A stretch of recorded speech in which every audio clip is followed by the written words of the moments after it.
If you're experiencing random discharge from the nozzle, this could be related to a reflection issue or another object. Please try to eliminate any cause of reflection, and if necessary, use the appropriate remote control to shorten the detection range. Here's how to use the remote. You have the range button. If you long press on the range button in front of the sensor,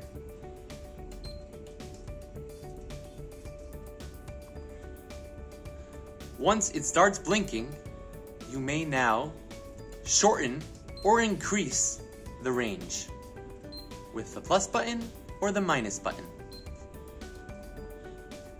After you've reached the setting you want, leave it alone and the lights will stop blinking.